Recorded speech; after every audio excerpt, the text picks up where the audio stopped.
मेरा कोई भी एक फेवरेट आर्टिस्ट नहीं है, मैं रैंडमली सबको सुनता हूँ यार, मतलब कोई एक सिंगल आर्टिस्ट नहीं आपने अभी ग्लोरियस डेज 51 ग्लोरियस डेज सुनी हनी पाजी वाली? जी 51 बिल्कुल बिल्कुल। कैसी लगी आपको? मैं अभी तक पूरे गाने नहीं सुन पाया हूँ, ठीक है भाई बहुत सारे गाने, बहुत सारे गाने हैं। सो एंड पता क्या होता है, मैं ऐसे सुन रहा हूँ कि 5 गाने सुन लिए, मैं ऐसे चल रहा हूँ उसको लेके कि ये पहले एक ईपी सुन ली मैंने, फिर नेक्स्ट 5 गाने पे आऊँगा एक ईपी, फिर उनमें से फेवरेट्स बनेंगे, right? So that's how. But देखो यार, हनी बाजी ने यार, अब हम क्या बोले, अब सबको दिख रहा है, इज किलिंग इट। मेरे को लगता है कि लोगों को अगर पसंद आ रहा है सब कुछ सही है, आप एंटरटेन करने के लिए। कैसा लग रहा है अब खुद को? Is good. मतलब मेरे भाई हैं, बड़े भाई हैं यार, बात हो जाती है, उन्होंने ज़िंदगी में इतना कुछ पा लिया कि हम पता नहीं हमें कितनी मेहनत करनी पड़ेगी कि हम वो चीज़ करें या पाएँ। So I am no one to जज हिम एंड से दैट कि क्या है, बट हाँ honestly I am happy for him through जो उन्होंने फेज़ देखा है लाइफ में। 3-4 इतना पीक पे जाने के बाद 3-4-5 साल जो उनका जो टाइम था वो, बिकॉज अल्फाज बाजी मेरे बहुत क्लोज़ हैं, अल्फाज भाजी और हनी भाजी के बहुत क्लोज हैं, सो उनका प्यार ही है। सो अल्फाज भाजी थ्रू आउट मेरे साथ कनेक्टेड ही होते थे। एंड देखो अल्फाज भाजी ऐसा बंदा है कि जितना टाइम हनी भाजी ठीक नहीं थे, भाई ने भी नहीं गाना निकाला। ये होती है यार, ब्रो कह रहे हैं स्टार्टिंग से लेके एंड तक अभी भी उनके निकाला नहीं, गाना नहीं निकाला जब तक हनी भाई नहीं ठीक थे, कौन गाना निकाला उन्होंने भी। एंड भाई को मैं फिर जब भाई ठीक हुए, मैं बहुत बार मिला हूँ, हमने पार्टी की है साथ में, एंड बहुत चीज़ें यार वो उनका भी अलग ही हो रहा है यार, इज़ ए लेजेंड यार। सारी एक टाइम पे तो सारी दुनिया जानती इंडिया के म्यूजिक की हनी सिंह के नाम से। पर आप इस चीज़ को कैसे देखते हो भाई कि अब एक टाइम पे आके सिंगर्स एक दूसरे के बारे में खुल रहे हैं, बोल रहे हैं? मैं तो कह रहा हूँ मेरे साथ भी कराओगे ही कंट्रोवर्सी, हमारा भाई प्लेटफॉर्म यार, बताओ किसके साथ प्यार ही इतना है, कंट्रोवर्सी नहीं करता। मैं अगर रफ्तार कि हम कर लें कंट्रोवर्सी, कह रहा तेरे भी मेरे को रैप लिख के देने पड़ेंगे खुद कि क्या कंट्रोवर्सी करेंगे भाई, मेरे को नहीं अपना काम बढ़ाना है ना। समटाइम्स मेरे को ऐसे लगता है ये सारी कंट्रोवर्सीज प्लान्ड होती हैं, देखो कुछ फ़ायदा तो हो ही रहा है, एंड ये एक चीज़ है, राइट? पर यार देखो, मेरा सच्ची रफ्तार के साथ गाना है, बुईमिया भाई के साथ गाना, बादशाह भाई के साथ, हनी भाई के साथ चिल करता हूँ, पार्टी करते हैं ना, मिलते हैं, सबके साथ इतना प्यार है, इक्के भाई के साथ इतना प्यार है। सो मेरा किसी का कोई लफड़ा ही नहीं है। अब मेरे को ऐसे लगता है कि मेरे को क्यों करना है भाई किसी के साथ लफड़ा, मैं गाने पे काम करूँगा। पहले भी वो गाने चल के ही चले हैं, पहले कौन सा हमने जाके लड़ाइयाँ की हैं या कुछ। Just make your music and it's not about having a competition with someone. मैं इनसिक्योर नहीं होता कि कौन क्या कर रहा है, बट मेरे को ऐसे लगता है कि यार मैं भी करूँ, चुल होती है जो कि हमें भी करना है। सो दैट वे भाई। अभी जैसे करण भाई ने भी अपनी एल्बम ड्रॉप करी, हनी भाई ने करी, तो बीच में ना वो चल गया कुछ स्टोरी वो मैनेजर वो भी मेरा दोस्त कि भाई ज़्यादा गाने मतलब ज़्यादा नंबर ऑफ स्ट्रीम्स और कम गाने मतलब क्वालिटी ओवर क्वांटिटी, या फिर क्वांटिटी, ऐसा कुछ चल गया था बीच में। तो मेरे को तो लगता है गाना तो एक ही बहुत होता है, गाना तो एक ही बहुत होता है यार। इट डजंट मैटर कि देखो, मैं नहीं ये कह रहा कि 51 गाने हैं या उसके कम है ज़्यादा है, पर मैं तो कह रहा हूँ एक ही गाना बहुत है। अगर किसी का गाना एक ही इतना खतरनाक चलेगा, किसी के 51 भी नहीं चलेंगे। बट देखो, he is master of his art, he is doing great, I respect him as a artist. And या करण का यार अपना एक जोन है, मेरे को करण का म्यूजिक ज़्यादा पसंद है, आई लव हिज म्यूजिक। और लिरिक्स भी भाई जो वो लिखते हैं या और वो दोनों जॉनर में जो लिखते हैं, मतलब रोमांटिक भी बहुत तगड़ा लिखते हैं और थग भी बहुत तगड़ा लिखते हैं। करण का सबसे पहले जब उन्हें गाना जस्सी भाई को भेजा था रेंज, तो तब से मेरे साथ कनेक्टेड है। रेंज जो जस्सी भाई का गाना वो करण ने लिखा हुआ है। एंड मेरे को भी गाना भेजा था करण को, मैं जंडू दीप जंडू सारे दोस्त हैं, तो करण जंडू के पास होता था। तो मेरे यहाँ पे टैटू है हर मैदान फतेह, तो उसने मेरे लिए गाना भी लिखा जिसमें लाइन ये हर मैदान फतेह जोड़ के उसने मेरे लिए गाना लिखा था। बट वो कभी हुआ नहीं। हमने कहा कि हम चलो बैठेंगे साथ में, will have session and everything. फिर आपको पता है समटाइम्स आप अपनी अपनी चीज़ों में बिजी हो जाते हैं, चीज़ें रह जाती हैं। But Karan is a very good friend, बात होती रहती है अभी भी, and he is doing great यार। जब से करण पाजी और इक्की पाजी का आया है साथ में कॉम्बो, भाई फोड़ रहे हैं म्यूजिक वाइज, बीट्स वगैरह क्रेजी है हर गाने भाई। म्यूजिक वाइज जो इंस्ट्रूमेंटल्स यूज हो रहे हैं, और मैं कितने टाइम बाद मैं बोलूँगा कि मैं किसी के म्यूजिक का फ़ैन हुआ, कि मैं कहूँगा यार ये बंदे के, मैं पहले जूस पाजी का बहुत फ़ैन था कि कुछ एक अलग साउंड थी, है ना। ज्यूस पाजी का ये था, वो बोतल बहुत फोड़ते थे और लड़की की भी आती थी एक आवाज।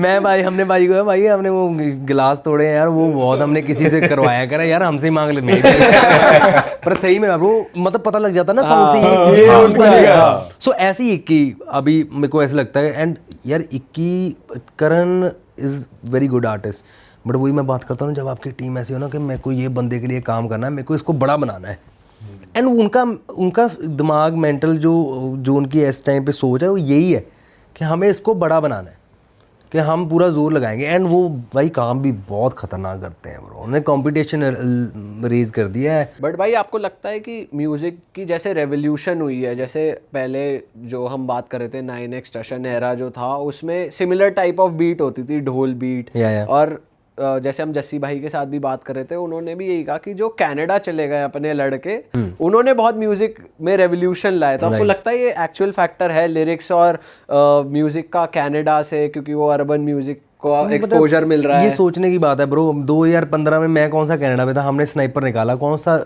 सीन चल रहा था कि 808 ऐसे किसी ने यूज़ किया, तब गाने चल रहे थे, सैटरडे कर रहे थे, हाउस म्यूज़िक चल रहा था, लक 28 हो गया, या अपना वो हो गया उच्ची डियाँ था, जैज़ दामी भाई वाला गाना। मैंने सोचा यार मैं ऐसे करता हूँ, मैं तो 808 पे आऊँगा सीधे। हमने 808 से the all black 808, Jaguar 808 drum kits, हमने R&B रैप वाला सीन ले गए। तो हम कौन सा कनाडा से थे ब्रो, इट्स जस्ट अबाउट आप कौन सा गाना सुनते हो क्या है। तो ऐसा कुछ नहीं है, हर 2-3 साल बाद थोड़ा सा एक चेंज आता है इंडस्ट्री में, हमेशा से ही ऐसा है। जब नई एंट्रीज होती हैं, जब वो नई एंट्रीज हो जाती हैं, फिर नई लिसनर्स आ जाते हैं हर 4-5 साल में। सो ये चेंज हम देखते आए हैं, हमने हमेशा देखा ये आर्टिस्ट बड़ा था, उसके बाद ये गया, फिर ये आगे, फिर गया, फिर ये आगे, ऐसे म्यूज़िक चेंज हुआ। ड्यूट सॉन्ग्स आए, ड्यूट सॉन्ग्स बंद हो गए एकदम, बीच में सिंगल गाने आ गए, फिर हर गाने में रैप डालना है भाई, रैप होना ही चाहिए, फिर वो दौर आ गया, फिर चेंज हुआ। सो ये दौर चेंज होते रहते हैं। मैं नहीं ये कहता कि ऐसे है कुछ कोई कनाडा गया है इसलिए म्यूज़िक चेंज हो गया, यहाँ पे लड़के हैं यार ब्रो, वो लड़की ने परम ने गाना किया, वो तो बहुत ही बढ़िया। वो कहाँ से है bro, just go and check out के क्या कर दिया। सो म्यूज़िक तो नॉलेज है ब्रो, कहीं पे बैठ के ले लो आप, चाहे आप गढ़शंकर बैठे हो, चाहे आप जलंधर बैठे हो, चाहे आप कहीं पे बैठे हो, चाहे नोएडा बैठे हो, नॉलेज है, जितनी लेते रहोगे उतनी बढ़िया बढ़ती जाएगी। अच्छा पाजी, आप सिद्धू मूसेवाला पाजी से भी मिले, कभी बात हुई आपकी उनसे? या ब्रो, मेरे पास काफ़ी बार मेरे को भाई मेरे पास दिल्ली वाले घर में भी आया है, एंड हमारा एक एवी का स्टूडियो है बठिंडा, तो उसके गांव के पास है बठिंडा सिद्धू के, तो हमारे पास वहाँ पे भी आया था, हमारी वीडियोस वगैरह वो गा रहे हैं साथ में, इंस्टाग्राम पे काफ़ी चीज़ें हैं। Was a good friend. Even कुछ दिन पहले मेरी बात हुई थी, वो सारे सीन के यही बात हुई थी कि भाई सेफ हो, सब ध्यान रखो। एंड तो कुछ दिन पहले से पता था उनके पास, उन पे अभी ये यार चल रहा देखो है, टफ फेज चल रहा है। आप गानों से ही अंदाज़ा लगा सकते हो ना भाई ने जो बातें सब बोली हैं, तो मतलब वो इंसान को वो ऐसे कोई जो चल रहा होता है ना वही, एंड वो तो लिखता ही वो था जो उसके अराउंड चलता था, राइट। उस टाइम लास्ट राइड गाना आया था उनका। सो मतलब ये ऐसी चीज़ें थी, बट वो कभी दिखता नहीं था भाई उसके फेस पे, या कभी उसकी बातों से कि कोई ऐसा सीन है या कुछ। वेरी स्ट्रॉन्ग पर्सनैलिटी ब्रो भाई, वो तो दिखता था बिल्कुल दलेर है भाई। उनके जो अब गाने आ रहे हैं वो भी इतने ज़्यादा रेलेवेंट लग रहे हैं कि ऐसा लग रहा है भाई ये क्या था बंदा, ये क्या लिख के चले गए, और ये खतरनाक है। इतने म्यूजिक वाइज भी बहुत अच्छे रेलेवेंट गाने आ रहे हैं भाई। आवाज ही ऐसी थी कि जो गा दिया ऐसे लगता था कि क्या चल रहा है ना ब्रो। सही में भाई। भाई अभी की आर्टिस्टों की हम बात कर रहे हैं, तो 2 भाई अपने और हैं, शुभ और AP। उनका म्यूजिक कैसा लगता है आपको? यार शुभ एंड देखो AP, ये भी मैं मेरी पता क्या आदत है, मैं सबको सुनता हूँ, जिनका गाना आया भी, ये पहले दिन भी गाना डाला होगा ना किसी ने, मैं इतना बड़ा एक्सप्लोरर हूँ यूट्यूब पे, यही चेक करता हूँ किसका क्या है। AP एंड ऑल के जब गाने आए थे ना नए, जब नहीं चले थे, बाद में जब ब्राउन रंग आया, ब्राउन मंडे आया, वो सारे, फिर उसके बाद पुराने गाने। ब्राउन रंग के भाई बात नहीं करो, उसके क्रेडिट की अभी तक भी चर्चा ठंडी नहीं हुई। मैंने लिखा है। हाँ तो भाई ब्राउन मुंडे से फटे थे AP भाई भी, और सारे गाने चल पड़े जो पहले गाने। समटाइम्स आप गाना अच्छा कर रहे हो, अंडररेटेड हो, लोग सुन नहीं रहे होते, जब पहुंचते हैं फिर लोग चेकआउट करते हैं ना गाने। बट उनका भी वही हुआ भाई, आर्टिस्ट स्प्लिट हो गए, 2 खतरनाक आर्टिस्ट है, गुरिंदर भाई भी खतरनाक है, पर मेरे को Reason लगता बाहर है नहीं आया, आ पर- जाएगी वो भी कोलैबोरेशन दिख जाएगी मेरे को लगता है थोड़े टाइम में वो bro। टच भाई मिस करते हैं हम, मतलब मैं Everyone personally misses it। Miss करता हूँ भाई कि वो एक बढ़िया कॉम्बिनेशन है दोनों वो का। उनकी ब्यूटी ये थी कि जब एपी गा रहा है उसके बाद एकदम अलग सी आवाज गुरिंदर की आती है, वो साउंड बहुत अच्छा करता था वो, मतलब भाई एक्सक्यूजेज में ही उन्होंने इतना बढ़िया, कितना बढ़िया गाना। कैंदी हुन, मतलब सारी लाइनें वो सारे गुरिंदर गाने भाई गुरिंदर की, के चले हैं, हाँ, right, right, वो सारी जो वाली उसके लाइनें बस जो रील्स पे हिट हुई वो थी गुरिंदर भाई की, पर वो